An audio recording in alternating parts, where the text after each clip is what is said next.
Aujourd'hui, prenons le temps d'étudier la parole de Dieu avec le sermon intitulé « Allons dans le monde ». En cette époque, Dieu nous a fourni diverses avancées dans la technologie moderne, les transports, la communication, et même divers environnements qui nous permettent de prêcher efficacement l'Évangile. Ainsi, même si nous ne pouvons pas aller à l'étranger, il semble que Dieu nous ait fourni de nombreuses technologies pour atteindre ceux qui n'ont pas encore été présentés à notre Église par des plateformes telles que l'Internet. Dieu nous aide et nous encourage. Dieu a également créé de nombreux environnements pour que l'Évangile soit prêché partout et a garanti que même ceux qui manquent de temps peuvent accéder à l'Évangile sur l'Internet à leur convenance.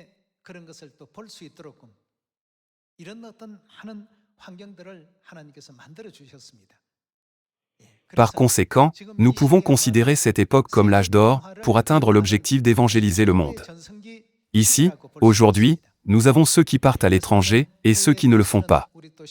Néanmoins, vous pouvez considérer ce pays comme une terre étrangère. Si nous considérons le royaume des cieux comme notre maison, cette terre ne sera-t-elle pas une terre étrangère? Puisqu'il est dit que nous sommes des étrangers spirituels sur cette terre, cet endroit n'est pas notre maison, nous sommes effectivement à l'étranger ici aussi. J'espère que ceux qui vont dans des pays étrangers dans le sens physique répandront la belle nouvelle de l'Évangile loin et partout, et que ceux qui ne le font pas prêcheront diligemment l'Évangile dans ce pays, le pays étranger spirituel. Ouvrons tous ensemble Marc chapitre 16.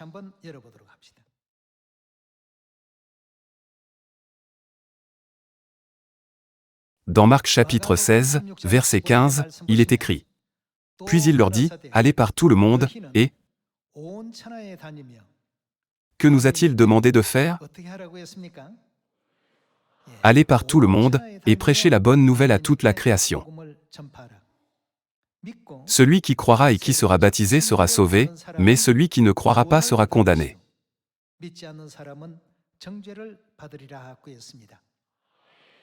Comment bat le cœur de Dieu envers le monde entier? Nous devons examiner de plus près cette scène. Dieu désire que tous les peuples du monde entier reçoivent l'Évangile. Et la Bible ne dit-elle pas que Dieu veut que tout le monde parvienne à la connaissance de la vérité? C'est pourquoi il nous a ordonné à tous d'aller vers tous les gens du monde. Allez, faites de toutes les nations des disciples, les baptisant au nom du Père, du Fils et du Saint-Esprit, et enseignez-leur à observer tout ce que je vous ai prescrit. C'est ce qu'il nous a enseigné. Le cœur et la pensée de Dieu sont concentrés sur le fait de sauver le monde entier, en attendant le moment où tous les gens du monde auront l'occasion d'être sauvés.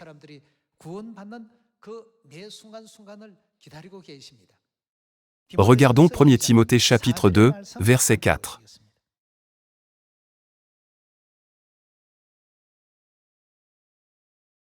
Chapitre 2, verset 4.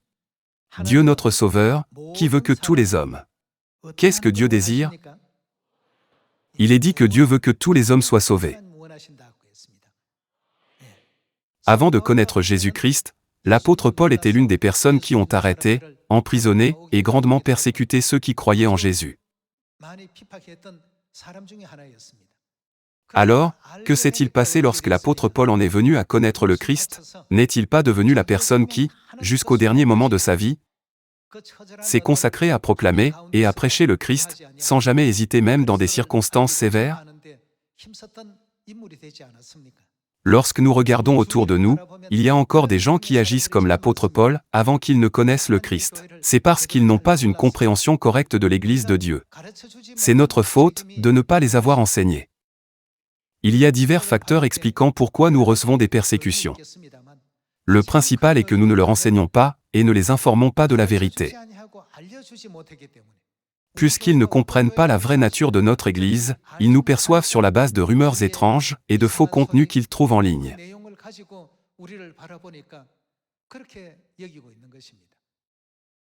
Cependant, ceux qui en viennent à comprendre la vérité et qui visitent l'Église de Dieu dit souvent à propos de nos membres, y a-t-il vraiment de tels anges dans le monde? Si tous les gens du monde étaient comme ces membres de l'Église de Dieu, la paix prévaudrait naturellement. Chaque fois que j'entends de telles histoires, je pense souvent, ce sont les conséquences de notre échec à ne pas leur prêcher. C'est pourquoi Dieu nous ordonne d'aller à tous, dans la Samarie et jusqu'aux extrémités de la terre. Maintenant, comme il est écrit dans le chapitre 2, verset 4, Dieu, qui veut que tous les hommes soient sauvés, que veut-il qu'il arrive d'autre? Et parviennent à la connaissance de la vérité. Pour que les gens en viennent à connaître la vérité, ne devrions-nous pas être capables de leur enseigner? Puisque nous avons appris à connaître la vérité, et que nous l'avons reçue en premier, il est de notre responsabilité d'enseigner, et de prêcher à ceux qui viennent plus tard. Lorsque les gens du monde entendront la vérité, presque tous retourneront dans les bras de Dieu. Alors, pourquoi ont-ils persécuté l'Église de Dieu tout ce temps? C'est parce qu'ils ne savent pas vraiment qui nous sommes, ils n'ont entendu que des histoires calomnieuses, et étaient fermement tenus par les puissances des ténèbres. Cependant, lorsque la lumière brille, ils réalisent, cet endroit est plein de lumière, mais tout ce temps, des rumeurs se sont répandues comme si c'était une terre de ténèbres. En ce moment, l'exposition de la mère se tient à notre église de Guanac. Un jour, une femme d'âge moyen a été invitée à l'exposition et est venue. Elle a regardé autour de toute l'exposition, mais avec un comportement très nerveux. Elle a également regardé une vidéo sur l'église, et son cœur a été complètement soulagé. Elle nous a dit que jusqu'à présent, elle ne pouvait même pas passer devant notre église. Pourquoi n'avez-vous pas pu passer, avons-nous demandé, et il s'est avéré qu'une église voisine avait répandu une rumeur terrible en disant, une fois que vous entrez dans l'église de Dieu, vous ne pouvez pas en sortir. Cette église savait qu'une fois que les gens entreraient dans la vérité, toutes les faussetés de cette église seraient exposées et que la vérité de Dieu l'emporterait triomphalement. En conséquence, ils ont continué à répandre des rumeurs terribles et étranges à notre sujet, l'empêchant de s'approcher de l'Église de Dieu pendant plus de 20 ans. En fait, elle aurait pu arriver à son domicile beaucoup plus rapidement si elle avait marché devant notre Église, mais au lieu de cela, elle a pris un détour beaucoup plus long juste pour l'éviter. Une fois qu'elle est venue à l'Église et a vu l'exposition, mère, elle a été très touchée et a également réalisé, évidemment, l'Église de Dieu est une Église qui exerce une telle influence positive partout dans le monde. Très étonnée, elle est devenue messager en disant à tous les gens du quartier, « L'Église de Dieu n'est pas du tout ce qu'on m'a dit. Vous devez aller voir par vous-même. » De cette manière, j'ai entendu qu'elle en est venue à assumer le rôle d'encourager les autres à venir. Tant que nous ne nous faisons pas connaître, Satan continue à amplifier les soupçons dans le cœur des gens, en donnant l'impression qu'il y a quelque chose de problématique avec l'Église. Même au début du christianisme, ceux qui croyaient en Jésus étaient qualifiés de groupe étrange, qui mange de la chair humaine et qui boit du sang humain, ou un groupe qui se rassemble dans des tombeaux pour mener des rituels étranges.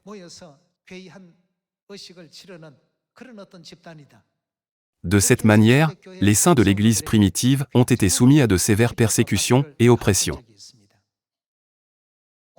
Il en est de même en cette époque, aujourd'hui. Donc, comme Dieu nous l'a dit dans 1 Timothée chapitre 2, verset 4, Dieu veut que tous les peuples soient sauvés, nous devons bien nous en souvenir. Dieu veut également que toute l'humanité en vienne à la connaissance de la vérité. De nos jours, le monde ne sait même pas quel jour est le bon jour pour rendre le culte à Dieu. Ils ne savent même pas s'ils doivent célébrer la Pâque ou pas. Dieu nous a dit de fuir rapidement à Sion, la cité des fêtes de Dieu, et pourtant, ne devrait-il pas savoir où se trouve Sion afin de s'y enfuir? Ils ne savent même pas ce qu'est Sion. C'est parce qu'ils basent leurs opinions sur les histoires racontées par ceux qui les entourent. En conséquence, ils marchent maintenant aveuglément sur le chemin de la mort, sans savoir complètement si le sabbat est correct ou le culte du dimanche, ou si Noël est la vérité, ou la Pâque. Dieu désire que tous les gens soient sauvés, et par la vérité, il nous éclaire de sa volonté, afin que nous puissions aller enseigner à tous les gens en les conduisant à la connaissance de la vérité.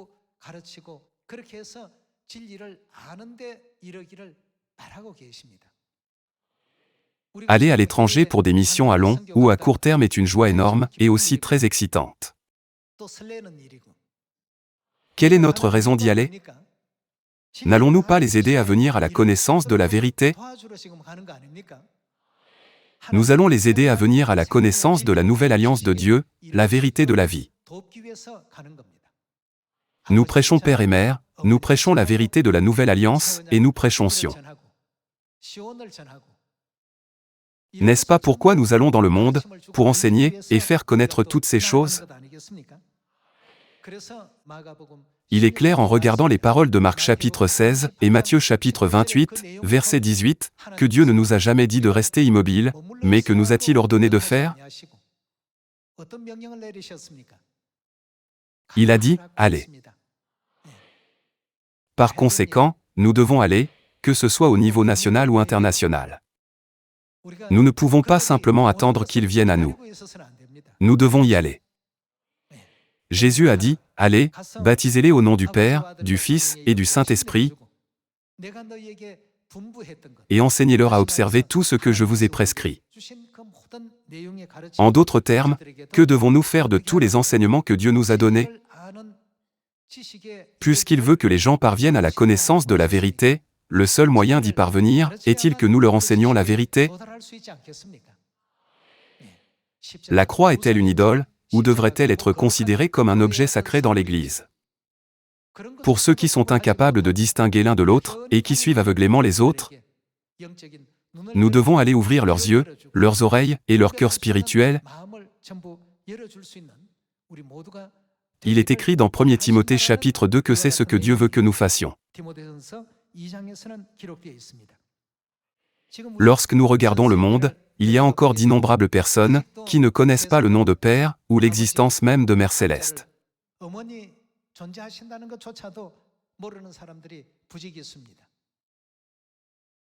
Pour les conduire à la connaissance de la vérité, il ne s'agit pas d'insister aveuglément, croyons en Dieu. Il s'agit de leur enseigner cette vérité. Il y a encore des régions où aucune église n'a été établie. Il y a des endroits où il n'y a pas de prophète ou de saint dans l'Église. Il y a des endroits où même la Bible n'existe pas.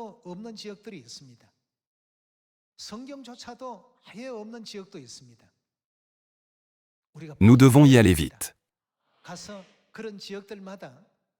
Allons dans ces endroits, faisons connaître Père Céleste et Mère Céleste, partageons la nouvelle de la vie et proclamons que le royaume des cieux existe. Ce faisant, la connaissance de Dieu débordera dans le monde entier. Jetons un œil à Romains chapitre 10, verset 14.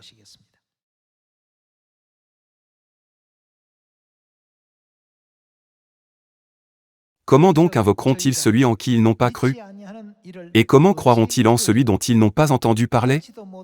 Et comment en entendront-ils parler, s'il n'y a personne qui prêche? Le verset 14 demande, comment croiront-ils en celui dont ils n'ont pas entendu parler? C'est ce qu'il est dit. Avez-vous déjà pensé aux âmes nées sur cette terre qui meurent sans jamais entendre le nom de Dieu une seule fois? Comme ils doivent être malheureux. Cette âme deviendrait en effet l'être le plus malheureux à naître sur cette terre. C'est pourquoi Dieu nous envoie. Allez, faites de toutes les nations des disciples, les baptisant au nom du Père, du Fils et du Saint-Esprit, et enseignez-leur à observer tout ce que je vous ai prescrit. Et dans 1 Timothée chapitre 2, verset 4, Il est écrit que Dieu veut que toute l'humanité soit sauvée et parvienne à la connaissance de la vérité. Puisque Dieu veut que toute l'humanité parvienne à la connaissance de la vérité, nous devons leur enseigner le sabbat, la Pâque, la nouvelle alliance, l'ordre de Melchizedek,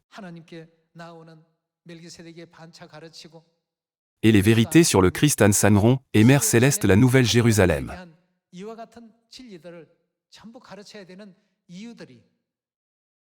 À travers la Bible, Dieu nous fait savoir que c'est son cœur et sa volonté. Combien de personnes naissent sur cette terre et meurent sans jamais voir la Bible, ni entendre le nom de Dieu une seule fois? Certains vivent même dans une ville où pas une seule personne ne prêche la parole de Dieu. C'est une situation extrêmement malheureuse. S'il y a moins de 10 ou 20 personnes qui connaissent Dieu dans une ville et que nous n'avons pas pleinement prêché l'évangile dans cette ville, n'est-ce pas inacceptable?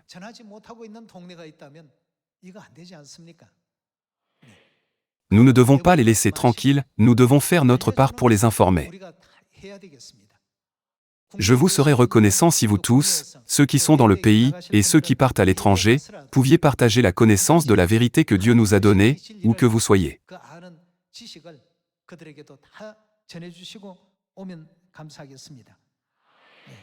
Comment puis-je croire en quelqu'un dont je n'ai pas entendu parler? Comment puis-je entendre s'il n'y a personne qui me prêche?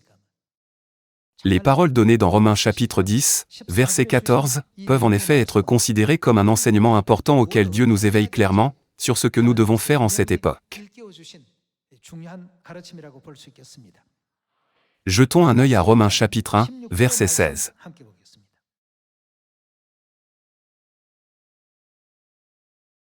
Romains chapitre 1, verset 16. Car je n'ai point honte de l'évangile.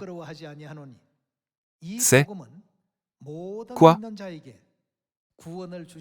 La puissance de Dieu pour le salut de quiconque croit. Cet évangile est vraiment une bonne nouvelle. Et cet évangile est en effet la puissance de Dieu pour notre salut. Par conséquent, il doit devenir l'évangile qui est prêché avec la puissance de Dieu. L'évangile ne peut pas être prêché par les propres capacités de quelqu'un. La Bible nous dit, c'est la puissance de Dieu qui apporte le salut à quiconque croit. Par conséquent, lorsque nous résumons la puissance de cet évangile, qu'est-ce que l'évangile fait à ceux qui sont liés aux chaînes du péché et de la mort? Il a le pouvoir de briser ces chaînes et de les libérer. Grâce à cet évangile, des familles, des individus, des nations et même des pays ont tous été transformés.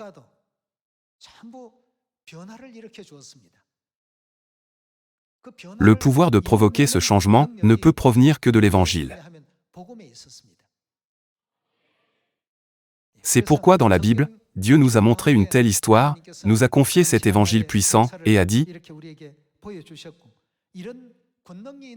Allez, faites de toutes les nations des disciples et les baptisant au nom du Père, du Fils et du Saint-Esprit,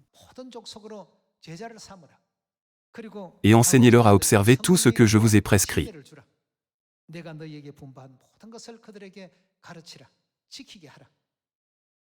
En enseignant, en prêchant et en répandant cet évangile, des individus, des familles, des sociétés et même des nations peuvent être transformées.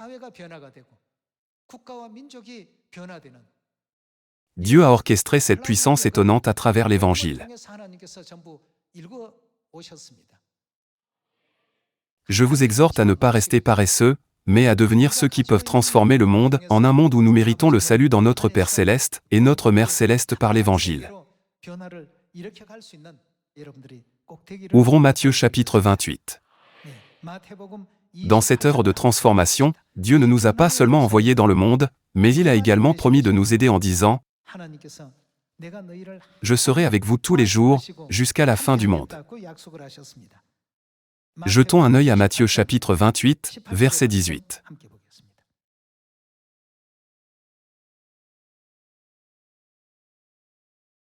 Jésus, s'étant approché, leur parla ainsi, « Tout pouvoir m'a été donné dans le ciel et sur la terre. Allez, faites de toutes les nations des disciples, les baptisant au nom du Père, du Fils et du Saint-Esprit, et enseignez-leur à observer tout ce que je vous ai prescrit. Et voici, que nous promet-il? Je suis avec vous tous les jours, jusqu'à la fin du monde.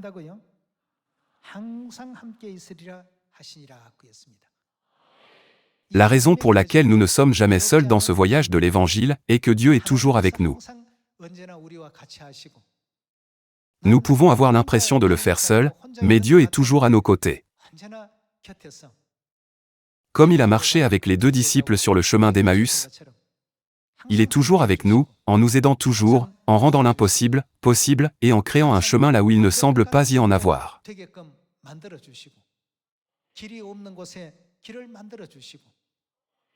Regardez simplement comment Dieu a tracé un chemin au milieu de la mer Rouge, permettant aux Israélites de la traverser.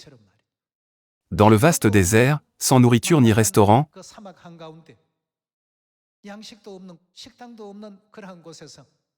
Dieu a prévu une grande fête pour 600 000 hommes et leurs familles chaque jour pendant 40 ans.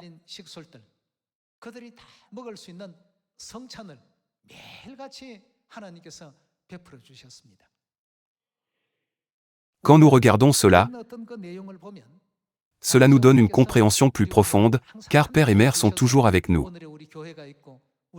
C'est pourquoi nous avons aujourd'hui notre Église, et l'Évangile se répand dans la Samarie, et jusqu'aux extrémités de la terre. Cela semble être particulièrement vrai pour ceux qui ont été en mission outre-mer. Ceux qui vont prêcher à l'étranger disent, en allant à l'étranger, je sens vraiment que les ministres de l'Évangile sont en nombre insuffisant. Quand il était temps de retourner en Corée et de laisser derrière ceux qui ont été baptisés, cela n'est qu'un crève-cœur, et j'ai trouvé difficile de m'éloigner. Frères et sœurs, il y a beaucoup de vérité dans ce qu'ils disent.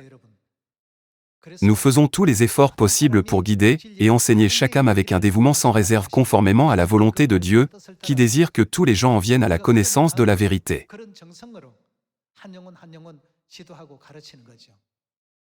Dans Matthieu chapitre 28, Dieu ne nous a pas laissés seuls pour prêcher l'Évangile, mais il a dit, « Je suis avec vous tous les jours, jusqu'à la fin du monde ». Dieu est avec nous toujours, dans l'armée, dans la société, au niveau national et à l'étranger. Peu importe où nous sommes, Dieu est toujours avec nous. Il aide toujours les pécheurs à se repentir. Allons à Luc chapitre 15.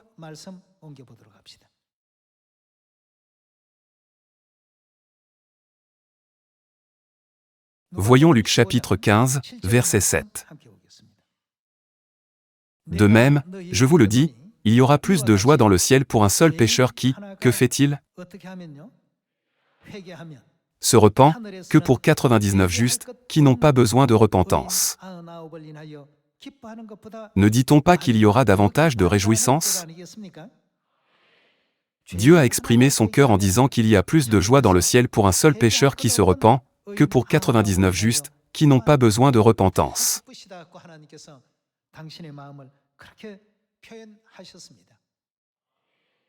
C'est pourquoi nous devons maintenant travailler avec passion pour le salut de tout le monde, de la Samarie, aux extrémités de la terre.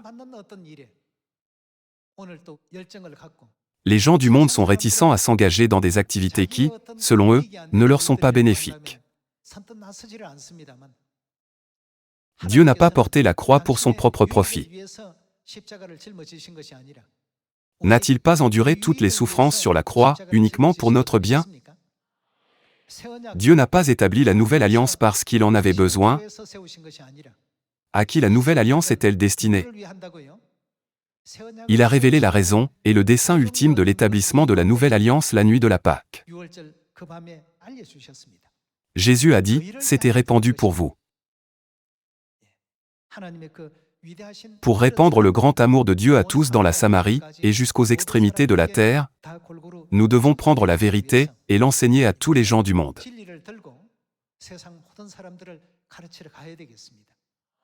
Il y a encore beaucoup de gens en Corée qui n'ont pas encore entendu la parole de Dieu, et de même, il y a beaucoup de gens à l'étranger qui n'ont pas encore eu la chance de la recevoir. Je vous demande de faire tous les efforts possibles pour leur enseigner correctement la vérité de la parole de Dieu, afin que leurs âmes puissent être conduites au royaume éternel des cieux. Lorsque cette vie prendra fin, où irons-nous? Regardons Apocalypse chapitre 7, verset 9. Dans le chapitre 7, verset 9, il est écrit: « Après cela, je regardai, et voici, il y avait une grande foule, que personne ne pouvait compter, de toute nation, de toute tribu, de tout peuple, et de toute langue. » Où se tenaient-ils? Ils se tenaient devant le trône et devant l'agneau, revêtus de robes blanches, et des palmes dans leurs mains. Et ils criaient d'une voix forte, en disant: « Le salut est à notre Dieu qui est assis sur le trône, et à l'agneau. » Et tous les anges se tenaient autour du trône, des vieillards et des 4 êtres vivants. Ils se prosternèrent sur leurs faces devant le trône, et ils adorèrent Dieu, en disant: « Amen. La louange, la gloire, la sagesse, l'action de grâce, l'honneur, la puissance, et la force, soient à notre Dieu, au siècle des siècles. Amen. » Ici, il est mentionné quelles personnes se tiendront devant Dieu. Une grande multitude de personnes, que personne ne pourrait compter, se tiendront devant le trône de Dieu. C'est une scène représentant les nombreuses âmes, qui se sont repenties et sont retournées à Dieu. Ce sera un temps glorieux où nous rendrons gloire, honneur et louange devant le trône de Dieu, un temps qui viendra sûrement pour nous. En vivant sur cette terre, les efforts et le travail nécessaires pour mener l'œuvre de l'Évangile ne sont que pour une courte période. Tous ces efforts s'accumulent, conduisant finalement à la repentance de beaucoup d'âmes et à leur partage de la gloire à venir. Confirmons ce que Dieu nous a enseigné sur cette époque. Jetons un œil à Jean chapitre 4, verset 35.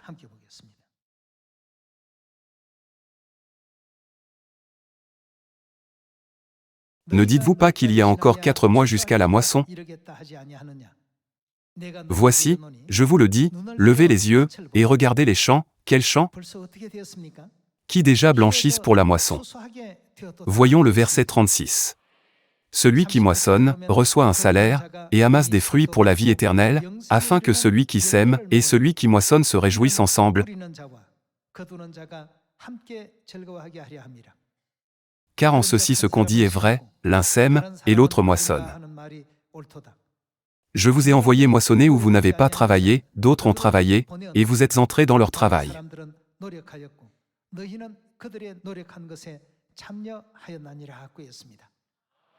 De ce point de vue, le temps de la moisson est déjà venu.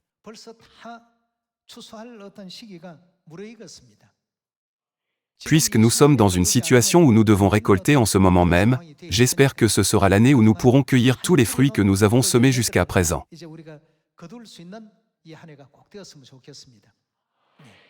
Nous devons aider à garantir que l'évangile de Dieu est pleinement prêché et que la vérité du salut s'étend à travers l'Asie, l'Afrique, l'Océanie, l'Europe, l'Amérique du Nord, l'Amérique centrale, l'Amérique du Sud, l'Inde du Nord, l'Inde du Sud, la Russie, le Brésil et toute la Corée. J'espère que tous les enfants de Sion seront transformés et prêcheront diligemment l'Évangile, en croyant que nous pouvons jouir de la vie éternelle et des bénédictions dans le royaume des cieux avec Dieu pour toujours et à jamais.